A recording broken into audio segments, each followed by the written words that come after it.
అతడు తన మనసును చెరిపివేయడానికి ముఖ్యమైన ఉద్దేశం ఏంటో చెప్పనా?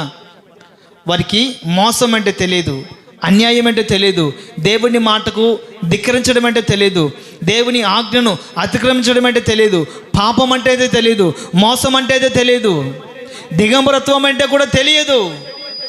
అటువంటి వారిని మోసపుచ్చినది ఎవరు? అపవాది. ఎందుకని వారిని మోసపుచ్చాడు? వారికి వచ్చిన లాభం ఏంటి?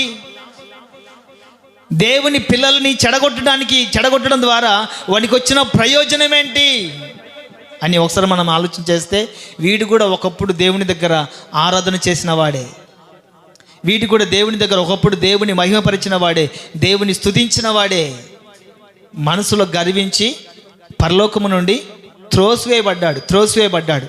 తర్వాత దేవుని మీద కక్ష పెంచుకొని, పగను పెంచుకొని, నేను ఎలాగో పాడైపోయాను, నేను ఎలాగో చెడిపోయాను, దేవుని ప్రజలుగా పిలువబడుతున్న ఏ ఒక్కడు కూడా దేవుని రాజ్యంలో ప్రవేశించకూడదని ఆ రోజు వానికి ఆ దుష్ట ఆలోచన ప్రారంభమైంది.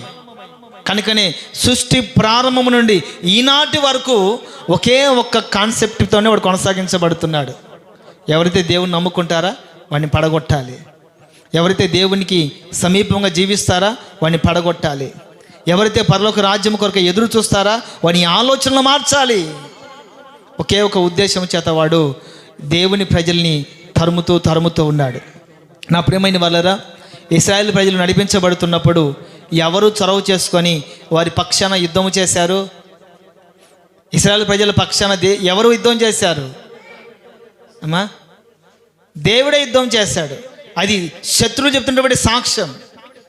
మనము యుద్ధము చేస్తున్నది ఇశ్రాయేలు ప్రజలతో కాదు, కానీ ఇశ్రాయేలు ప్రజల దేవుడైన యెహోవాతో మనం యుద్ధం చేస్తున్నాం.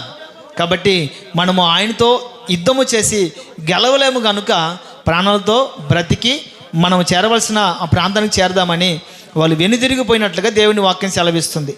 ఆత్మ సంబంధమైన మనతో యేసుక్రీస్తు రక్తము చేత కడగబడిన మన పక్షాన కూడా ఎవరు యుద్ధము చేస్తారు? దేవుడే.